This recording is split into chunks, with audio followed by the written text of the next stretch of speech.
सहनो भुनक्तु सह वीर्यं करवावहै तेजस्विनावधीतमस्तु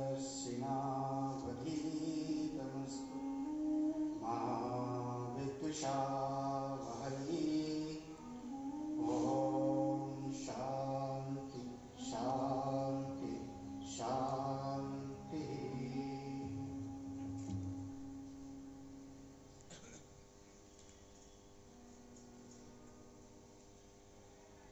कण कण में विराजमान सच्चिदानंद घन परमपिता परमेश्वर अव्यक्त रूप से सर्वात्म भाव को प्राप्त परम पूज्य प्रातः स्मरणीय महाराज श्री इस सभा के और संस्था के परमाध्यक्ष परम पूज्य महामंडलेश्वर स्वामी जी महाराज, मंच पर विराजमान परम पूज्य प्रातः स्मरणीय महामंडलेश्वर स्वामी प्रेमानंद जी महाराज, उनको वंदन नमन। मंच पर ही विराजमान परम पूज्य प्रातः स्मरणीय महामंडलेश्वर स्वामी आनंद चैतन्य सरस्वती जी महाराज, परम पूज्य प्रातः स्मरणीय महामंडलेश्वर स्वामी रामेश्वरानंद सरस्वती जी महाराज, मंच पर विराजमान और सभी श्रोत्री ब्रह्मनिष्ठ आदरणीय संत समाज, सभी भक्त संत,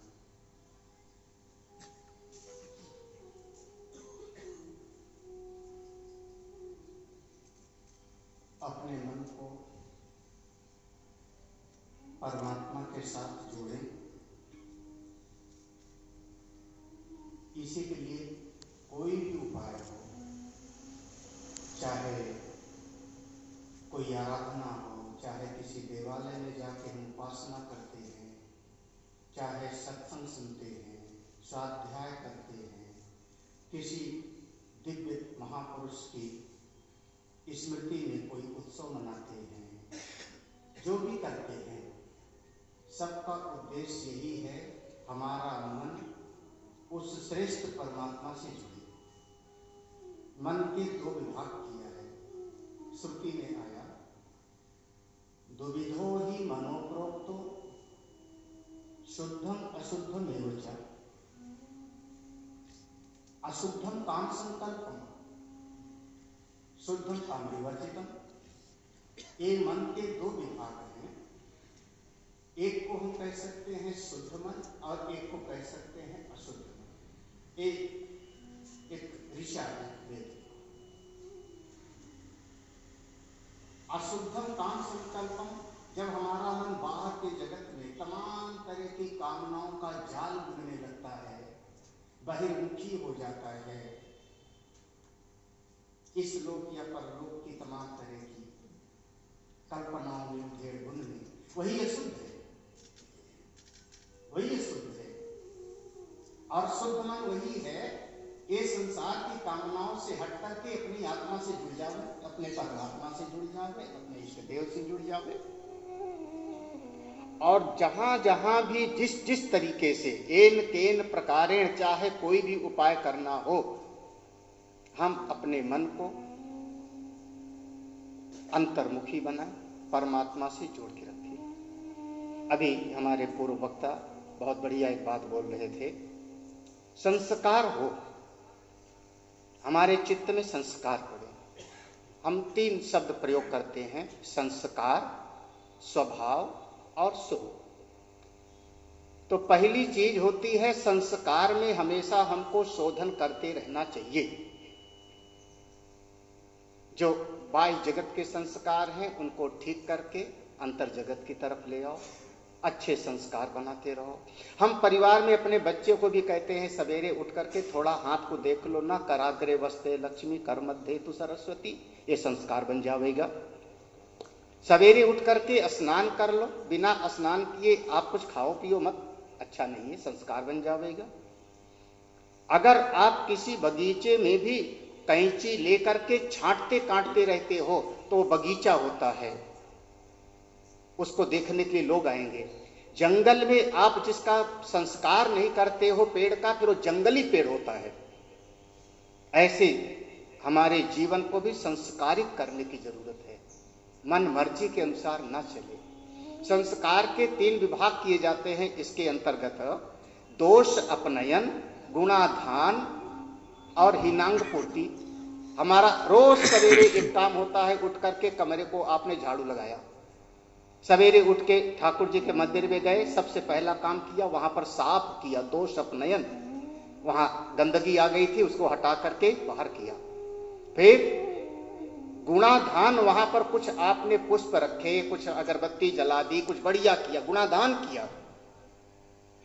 और हो सकता है कोई एक कमी हो गई थी, कोई गड़बड़ी हो गई थी, एक ऐसी चीज जो सामग्री हमको चढ़ानी थी वो सामग्री आज नहीं मिली, तो हम किसी और चीज को, शायद अक्षत के 4 दानों को ही हमने कोई भाव रख करके आज ये वस्त्र के रूप में समर्पित कर रहे हैं, द्रव्य दक्षिणा के रूप में समर्पित कर रहे हैं। हीनांग पूर्ति, ये संस्कार के 3 विभाग होते हैं। अवश्य अपने मन को संस्कारित करते रहना है, मन के दोषों को हटाते रहो, अच्छे विचारों को सत्संग से, संतों की कृपा से लाते रहो, और मन के भीतर कोई कमी है तो उसकी पूर्ति करो। संस्कार, संस्कारों में शोधन, इसी के लिए सत्संग, संतों का सानिध्य। दूसरी चीज है स्वभाव। अब थोड़ा आगे बढ़ें, अगर संतों का सानिध्य मिला, भोज महाराज श्री, हमारे महामंडलेश्वर जी, स्वामी गिरधर गिरी जी महाराज, कितने आप सबके अपने महाराज जी, उनका सानिध्य मिला, तो आप समझो स्वभाव किसको कहते हैं। स्वभावम न चाहती, स्वभाव का कभी त्याग नहीं हो सकता। तो जिस चीज का जो स्वभाव है उसको पहचानो और राजी हो जाओ। इससे बढ़िया जीवन का और कोई सूत्र नहीं है। जिस चीज का जो स्वभाव है उसको पहचान लो और राजी हो जाओ। उसको बदलने का प्रयास करना हमारे लिए संघर्ष हो जाएगा। संसार का स्वभाव है परिवर्तनशीलता, देखते देखते संसार बदल रहा है, आप राजी हो जाओ। ठीक है, संसार में बदलता है, देखते देखते कितने लोग चले गए, जो हैं वो भी चले जाएंगे।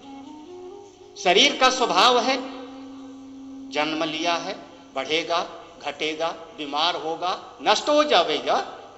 अस्ति जायते वर्धते विपरिणते अपक्षीयते विनश्यति, इसका स्वभाव है, कोई नहीं बदल सकता इसका। जिसका जो स्वभाव, अगर शरीर का जन्म हुआ है तो मृत्यु होगी। 7 दिन भागवत कथा सुनने के बाद भी उनको ज्ञान से अमृत मिला है। शरीर को तो सांप ने काटा ना, शरीर तो मरा उनका। स्वभाव है, राजी हो जाओ। स्वभाव वस्तु प्रवर्तते। उपनिषद ने घोषणा किया, परांच खानी व्यतृणत स्वयंभू तस्मात् परांग पश्यति नान्तरात्मन। हमारी इंद्रियों का स्वभाव है बहिर्जगत की तरफ जाना। ये हमारी जितनी इंद्रियां हैं, आंख है तो रूप रंग देखेगी, कान है तो बाहर के शब्द सुनेंगे, चाहे तत्ववेत्ता हो गए चाहे संसारी हो।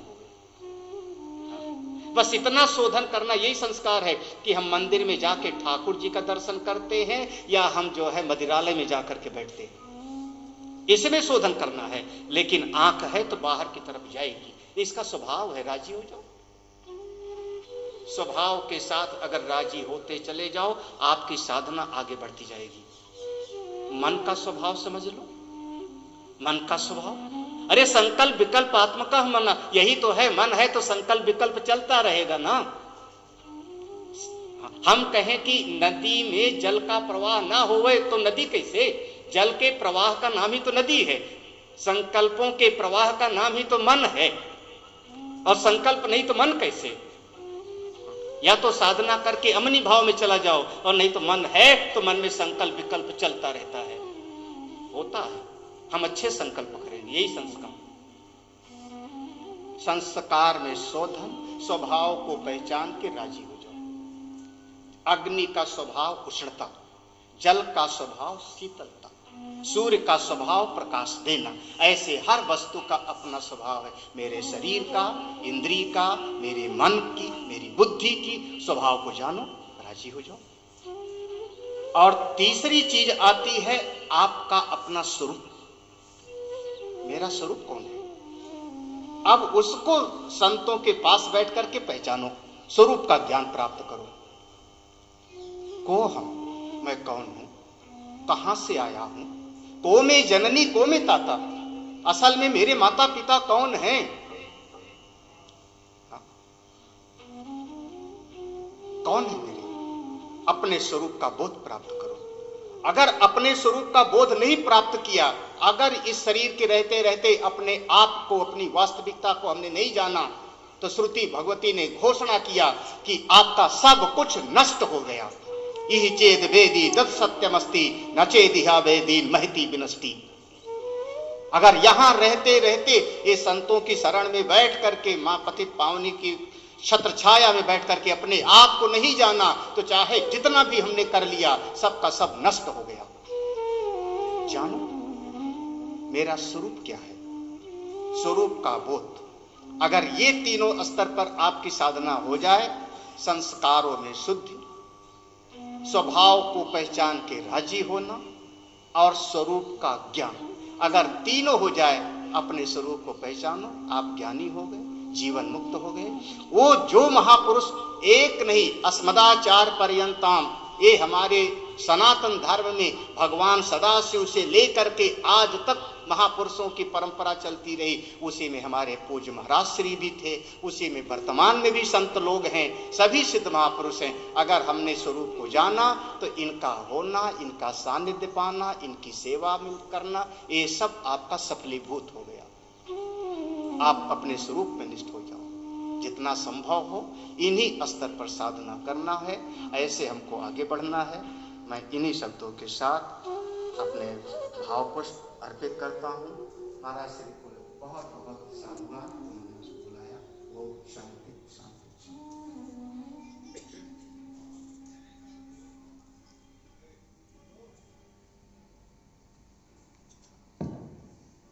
ओ बड़े ही सारगर्भित वचनों द्वारा महाराज जी ने सबको आशीर्वाद दिए। आइए अब इसी श्रृंखला में हमारे परम